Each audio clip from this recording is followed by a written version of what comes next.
Muchos aquí, 4:36 de la tarde, deben conocer o han escuchado sobre el cartel de Sinaloa. Pues hablar del cartel de Sinaloa es hablar también de Ismael Zambada García, alias El Mayo, uno de los primeros fundadores o uno de los fundadores durante décadas, principales líderes también del cartel de Sinaloa. Esta es una organización de narcotráfico, de hecho, una de las más poderosas de México. Por allá en 1970 aproximadamente, la fundación y el liderazgo también de este grupo o de esta banda de narcotráfico en México fue liderada por alias El Mayo, pero también por una persona que aquí en noticias se ha conocido y es alias Joaquín El Chapo Guzmán. Sobre esto sale una noticia reciente y es que Estados Unidos, luego de la captura de alias El Mayo, pues decide la cadena perpetua para él. Vamos a hacer contacto a esta hora con Guillermo Valdés, exdirector del Centro de Investigación y Seguridad Nacional de México y especialista en seguridad nacional. Bienvenido, doctor. Muchas gracias, Luisa. Buenas tardes. A tus órdenes. Mire, ¿qué ha significado para la historia de México, también para lo que ha sido golpeado, un país golpeado por el narcotráfico durante varias décadas, especialmente por este cartel de Sinaloa, alias El Mayo? ¿Qué le dice a México, a ustedes como ciudadanos, alias El Mayo? Pues mira, yo creo que la sentencia que acaban de dictarle al Mayo Zambada, pues finalmente pone fin a la carrera impune de uno de los principales narcotraficantes en México, que como tú lo señalabas, desde la década de los 70 del siglo pasado, es decir, por alrededor de 50 años, fue una de las figuras más prominentes de la producción y exportación de drogas, y que a diferencia de los otros líderes importantes del narcotráfico en México, como es el Chapo Guzmán, que era otro de los líderes del cártel de Sinaloa, o el resto de los grandes productores de droga en México, han sido castigados. El Mayo Zambada se mantuvo impune hasta hace un par de años, que en un secuestro muy extraño fue llevado a Estados Unidos. Entonces, el que le hayan dictado la sentencia, pues es un motivo de alegría en el sentido de que, pues una vida que provocó tanto daño, sobre todo por la violencia aquí en México, pues tenga un castigo, porque en México, digamos que de los 90, de 1990 a 2010, 2015, hubieron 5 o 6 carteles que estuvieron protagonizando muchas guerras entre ellos y que han causado varios cientos de miles de muertes.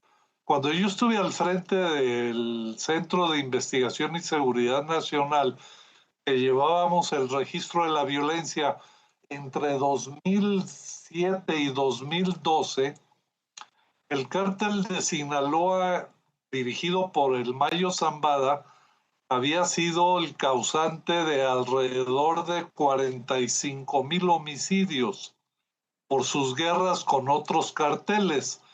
De ese tamaño era la importancia de hacer justicia contra el liderazgo de esta organización. Entonces, pues es una consecuencia natural. Desafortunadamente para México, quien vino a hacer justicia fue el gobierno de Estados Unidos, ya que aquí en México nunca se le pudo detener ni castigar, y fue gracias a un operativo muy probablemente con la participación del FBI de Estados Unidos, que el Mayo Zambada llegó a la justicia en Estados Unidos.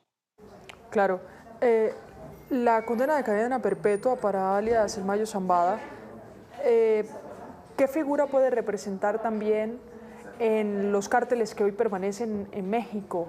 que tienen incidencia en Estados Unidos, que saben que Estados Unidos está muy al pendiente y tomando decisiones basadas en el traslado de cocaína o de drogas desde México, desde Colombia y desde otros países, y que está interviniendo en eso? Mira, las condenas no suelen preocupar mucho a los narcotraficantes de México porque es más bien Estados Unidos ha capturado y México ha extraditado a los principales dirigentes del narcotráfico en México. Simplemente el gobierno de Claudia Sheinbaum mandó entre enero y mayo de este año más de 90 capos del narcotráfico a Estados Unidos, y la mayoría de ellos siempre han conseguido condenas muy reducidas porque se han convertido en testigos protegidos.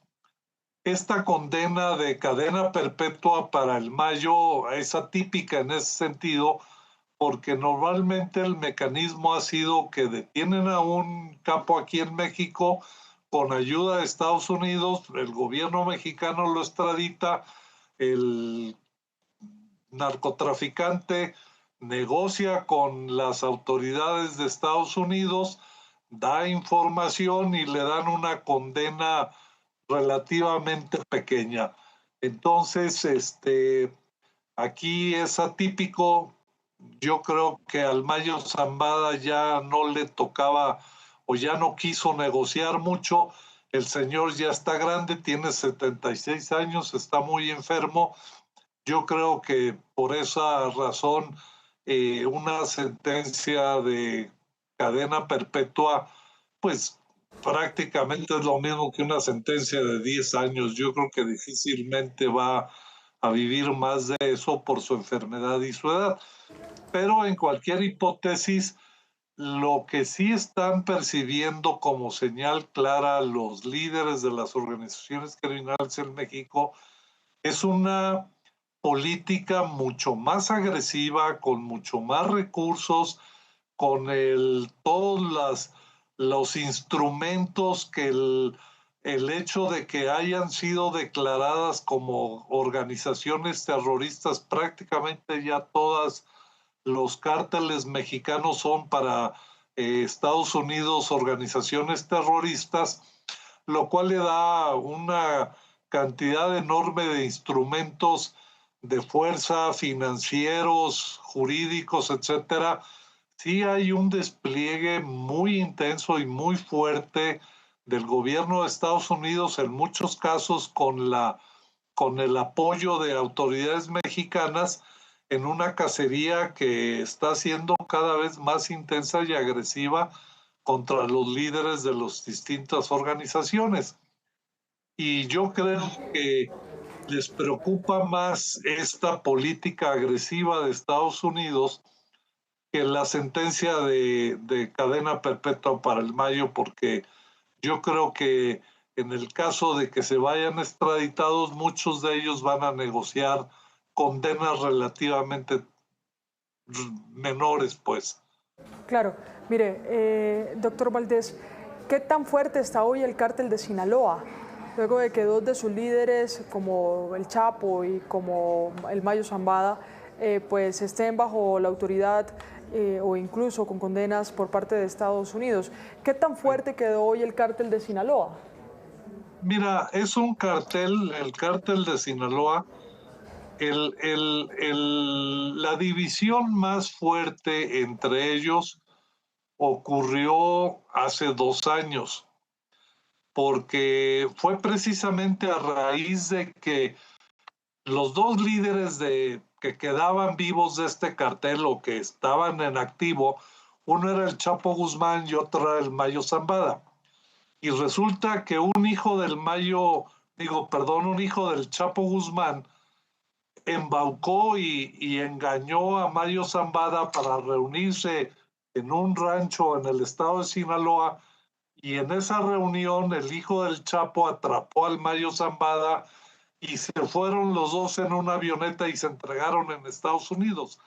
Esa entrega, ese secuestro organizado por el hijo del Chapo Guzmán en contra del Mayo Zambada, hizo que el cártel de Sinaloa se partiera en dos grupos: los hijos del Mayo contra los hijos del Chapo, que están viviendo una guerra muy cruenta desde hace prácticamente 2 años, que ha producido alrededor de 5,000 asesinatos en el estado de Sinaloa y más de 3,000 desaparecidos. Y eso es lo que ha debilitado fundamentalmente al cártel de Sinaloa en estos momentos, y no tanto la desaparición del Mayo Zambada en las cárceles de Estados Unidos, porque esta organización del cártel de Sinaloa ha sido una organización, digamos que en términos criminales, la más sólida, la más estructurada, la más permanente, que ha dominado el narcotráfico en México desde finales de los 80 hasta ahora, y ahora comparte digamos que el mercado de producción y exportación de drogas básicamente está en manos de dos organizaciones: el cártel de Sinaloa, ahora dividido en dos, y por otro lado el cártel Jalisco Nueva Generación. Entre estas dos organizaciones, yo creo que exportan alrededor del 80% de la droga que o llega a México, que es el caso de la cocaína colombiana, o que se produce aquí en México, como son las metanfetaminas, todavía un poquito de heroína, muchas metanfetaminas y fentanilo. Entonces yo creo que aunque ya el Mayo Zambada está condenado de por vida en Estados Unidos, su organización todavía está lejos de desaparecer. Está enfrentando una batalla muy cruel contra la otra facción de los hijos del Chapo, pero pues su experiencia de 40 y tantos, 50 años liderando el negocio difícilmente van a desaparecer, porque son organizaciones muy complejas. El cártel de Sinaloa tiene presencia en más de 40 países en el mundo, y entonces pues es un negocio todavía muy rentable y muy sólido.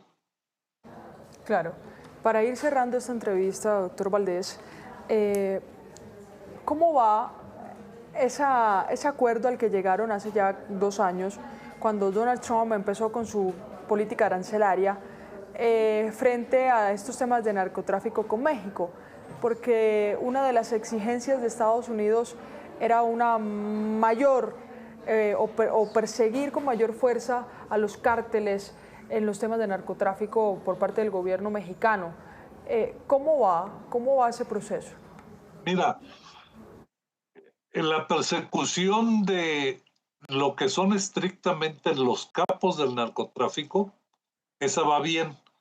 En febrero pasado, en un operativo del ejército mexicano que contó con el apoyo de la inteligencia de diversas agencias de Estados Unidos, llevaron a cabo un operativo, y en el operativo resultó muerto el líder del otro gran cártel mexicano, el cártel Jalisco Nueva Generación.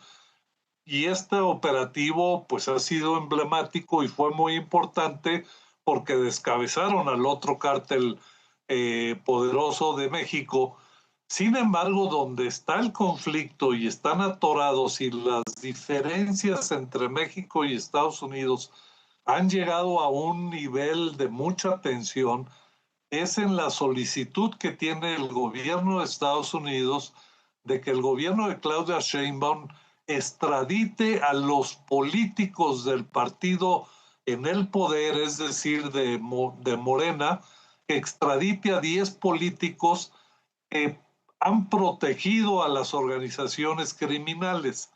El conflicto entre México y Estados Unidos está en la negativa del gobierno de Sheinbaum a extraditar políticos que han protegido a las organizaciones del narcotráfico. Y ese conflicto va a seguir escalando, porque hasta el momento la presidenta Sheinbaum no ha dado ninguna señal de que vaya a entregar a los políticos de su partido ante la justicia de Estados Unidos. Y este conflicto es de pronóstico reservado porque se rumora y más bien hay filtraciones en la prensa de Estados Unidos, en Los Angeles Times, en el New York Times, de que vienen nuevas acusaciones contra más políticos mexicanos que están involucrados en la protección de los carteles de la droga. Entonces, este conflicto está lejos de haber terminado y creo que va a escalar y va a generar una crisis fuerte en la relación con Estados Unidos si el gobierno mexicano insiste en negar la extradición o si la presidenta Sheinbaum se ve obligada a entregar a estos políticos frente a la justicia de Estados Unidos, lo que vamos a tener en México es una crisis política de gran envergadura por el miedo que va a causar y el descontrol y el enojo de los políticos de Morena por el hecho de que el gobierno de Claudia los entregue ante la justicia de Estados Unidos. Entonces, esta es una perspectiva que en los próximos meses vamos a saber cómo se va a decantar, si por una crisis con Estados Unidos o por una crisis política interna. Sí. Muchas gracias, doctor Valdés, por su tiempo con nosotros en Noticias Caracol de Colombia. Al contrario, Luisa, un gusto y un placer haber estado con ustedes.